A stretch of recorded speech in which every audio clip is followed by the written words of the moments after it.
पैगंबर इस्लाम ने इस हाथ को ऐसे धोया।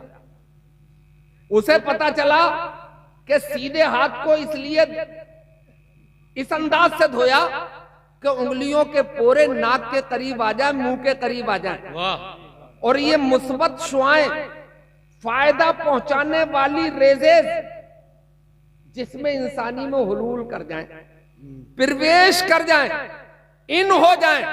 और दो ही रास्ते हैं, क्या तो इंसान मुंह से सांस लेता है या नाक से सांस लेता है। अब ये करीब में उंगलियां आएंगी तो नाक के सांस के जरिए, मुंह के सांस के जरिए ये रेजेस जिसमें इंसानी में अंदर जाएंगी, और जिसमें इंसानी में जब अंदर जाएंगी तो सुर्ख जरासीम ताकतवर होंगे, बीमारी से लड़ने की ताकत पैदा होगी। मेरे भाइयों, इस हाथ की उंगलियों के पोरों से नेगेटिव रेजेस निकलती हैं, मनफी शुआएं निकलती हैं, ये जिसमें इंसानी को नुकसान पहुंचाती हैं। पैगंबर इस्लाम ने ये हाथ ऊपर की तरफ से पानी डाल के धोया ताकि ये नाक के करीब ना आ जाए, मुंह के करीब ना आ जाए, पानी से टच होके रेजे जमीन में प्रवेश कर जाए। मेरे दीनी भाइयों, वो अंग्रेज चीख पड़ा, वारे पैगंबर इस्लाम, तेरा मुकम्मल जवाब कहां से लाया जाएगा? तेरे तो विजन का जवाब नहीं है, तेरी तो नजरों का जवाब नहीं है। ये रेजेस हमने आज देख ली टेक्नोलॉजी के जमाने में, हमने खुर्दबीन से देख ली या किसी और आले से देख ली, मगर वारे पैगंबर इस्लाम, तेरी निगाहों ने तो उंगलियों के पोरों से निकलने वाली मुस्बत और मनफी शुआओं को आज से 1400 बरस पहले मुलादा फरमा लिया था। ये तन्हा पैगंबर इस्लाम की शान। नारे तकबीर, नारे रिसालत, उलमा अहले सुन्नत, शाने मुस्तफा। तभी तो आला हजरत ने फरमाया कि फिर के गली गली तबाह, फिर के गली गली तबाह, ठोकरें सबकी खाएं क्यों? अरे दिल को जो अक्ल दे खुदा, तेरी गली से जाए।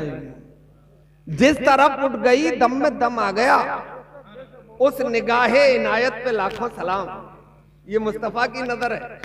देखो तो ये हाथ भी तो अपना ही है, बोलो, ये हाथ भी अपना ही है, मगर ये किसी और काम आता है, ये किसी और काम आता है ना।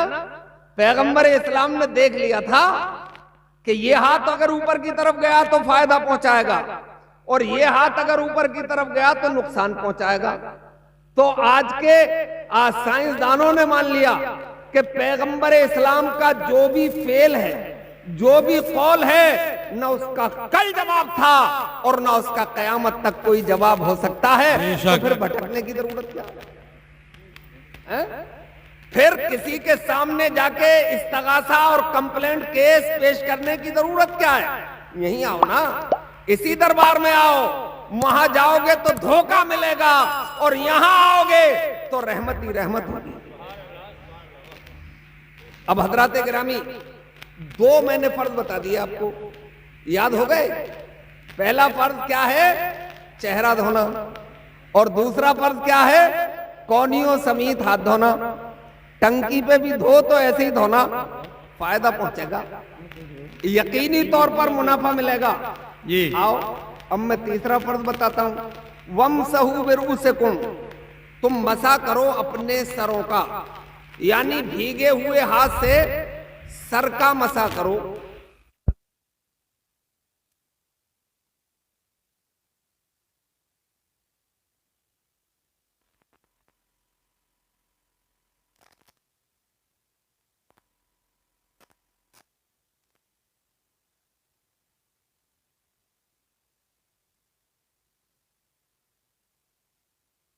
सर आपने भीगे हुए हाथों से घेर लिया या हाथ से घेर लिया तो आपका फर्ज अदा हो जाएगा, मगर पूरा सर घिर गया तो फर्ज भी अदा हो जाएगा और सुन्नत भी अदा हो जाएगी, बेशक, और बीमारियों से हिफाजत भी हो जाएगी। बोलो सुभान अल्लाह। मैंने अपने पीरो मुर्शिद को अपने बचपने में देखा था मसा करते हुए। हम तो प्रैक्टिकल की दुनिया के लोग हैं, खाली थोरी को लोग नहीं है कि हमने सिर्फ किताबें पढ़ ली, रट ली और उन्हें पढ़ा दिया। नहीं नहीं नहीं, हम तो थोरी भी पढ़ते हैं और प्रैक्टिकल का वक्त आता है तब भी पीछे नहीं हटते हैं। हजराते गिरामी, हमने थोरी पढ़ी थी मदीने में, नाना के की जुल्फें थाम के पड़ी थी, बाप की उंगलियां थाम के थोड़ी पड़ी थी, माँ की आगोश मोहब्बत में पड़ी थी। मगर जब प्रैक्टिकल का वक्त आया था तो करबला के मैदान में उतर के इस्लाम भी बचा लिया था, नन्ना अली असगर दे के भी इस्लाम बचा। वाह वाह वाह, जिंदाबाद जिंदाबाद। तो खाली थोड़ी से काम नहीं चलता, प्रैक्टिकल की दुनिया में भी उतरना पड़ता है। इकबाल बड़ा उपदेशक है, मन बातों से मोह लेता है, गुफ्तार का गाजी बन तो गया, किरदार का गाजी बन न सका। इस्लाम सही मानों में किरदार का नाम है। मेरे दीनी भाइयों, आओ, मैंने देखा उनको तो मुझे जब से याद है, आपको बताता हूं प्रैक्टिकल करके। देखो, मेरी तरफ देखो, ये तीनों उंगलियां शहादत की उंगली छोड़ के इनके पोरे मिला लो और फिर इस तरीके से यहां से पेशानी के बालों से लेके पीछे तक ले जाओ और फिर वापस हथेली टच करते हुए लाओ। अब आपकी हथेलियां भी इस्तेमाल हो गई और तीनों उंगलियों का भी इस्तेमाल हो गया। अब ये शहादत की उंगली बची, इसे कानों के हलकों में घुमा लीजिए। अब आपका अंगूठा बचा तो कान के पीछे आप इससे मसा कर लीजिए। अब आपके हाथ के पीछे हिस्से बचे, यके बाद दीगरे आप अपनी गर्दन पे इसे घुमा लीजिए। आपका सर और गर्दन भी पूरी घिर गई और आपके हाथ का भी पूरा इस्तेमाल हो गया। मेरे इस्लामी भाइयों, फर्ज भी अदा हो गया और सुन्नत भी अदा हो गई। अब इससे मेडिकल पॉइंट ऑफ व्यू से इसमें फायदे क्या हैं, इसमें हिकमतें क्या हैं, सर का मसा क्यों कराया जा रहा है? हजराते गिरामी, अभी तहकीक हुई है ताजा तरीन। मेरे दीनी भाइयों, एक बड़ी मोहलिक बीमारी है, बड़ी अजीब सी बीमारी, गला फूलने की बीमारी। हमारे यहाँ उसे घेंगे की बीमारी कहा जाता है, आपके यहाँ ढेंगे की कहा जाता होगा। बहरहाल, यानी कि हुस्न का हुक्का बुझ जाता है उस बीमारी के बाद में। बहुत खूबसूरत थे, बड़े हसीन थे, बाप ये कह रहे थे कि इसके लिए लड़की तो कहीं विदेश से लानी पड़ेगी, इतना हसीन जोड़ मिलेगा ही नहीं। मगर घेंगे के बीमार हो गए, गला यूं लटक के आ गया, अब उन्हें देखने को भी दिल नहीं कर रहा है। इतने हसीन थे कि लोग मुड़ मुड़ के देखते थे, लोग छुप छुप के देखते थे।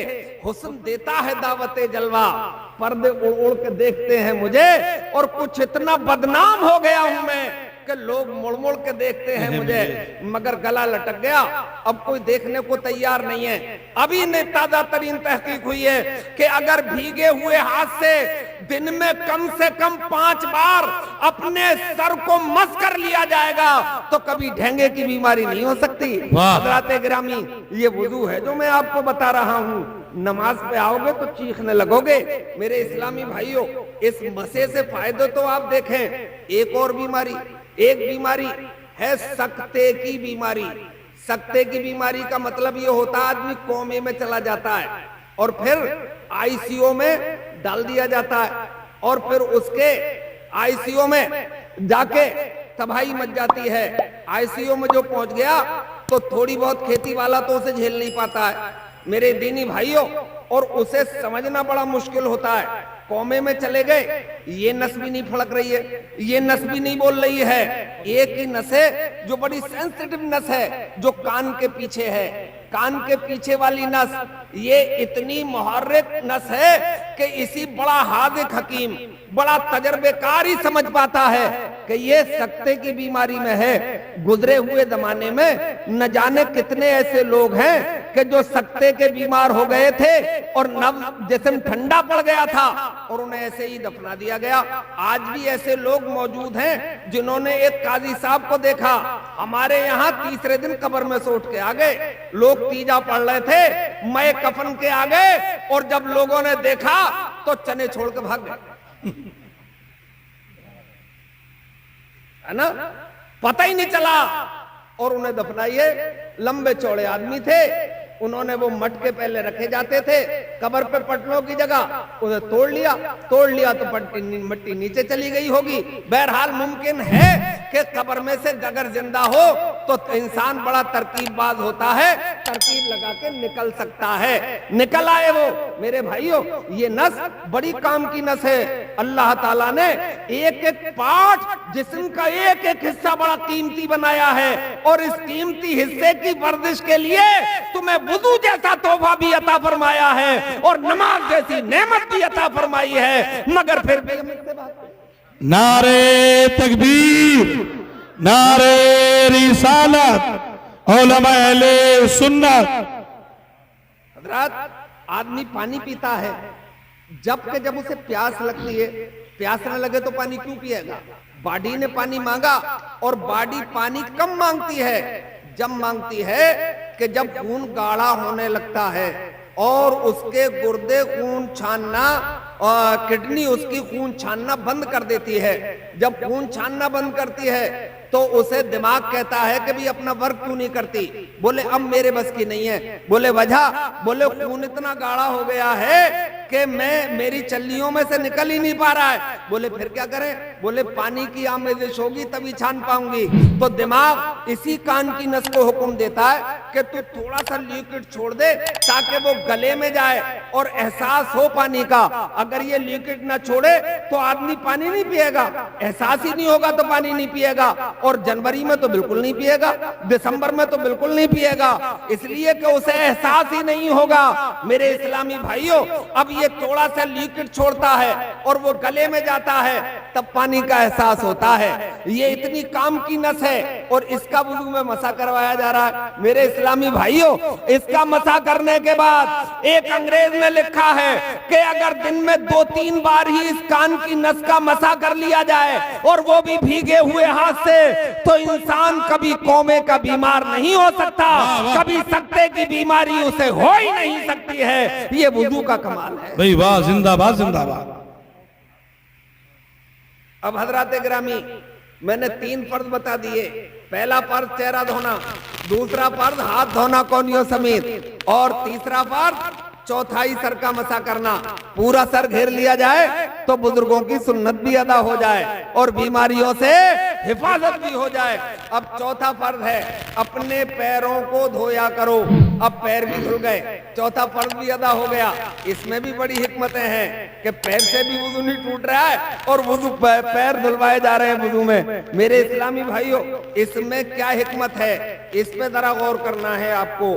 एक मोहलिक बीमारी आजकल बहुत चल रही है, अनिंद्रा की बीमारी। आदमी को नींद नहीं आ रही है रात में, करवटें बदल रहा है पूरी रात। एक साहब तो मुझसे ही कह रहे थे, बोले मौल साहब कोई ताबीज ही कर देते। मैंने कहा क्या हो गया? बोले पूरी रात नींद ही नहीं आती है और ये रात बड़ी लंबी सी लगती है। अच्छा, तन्हाई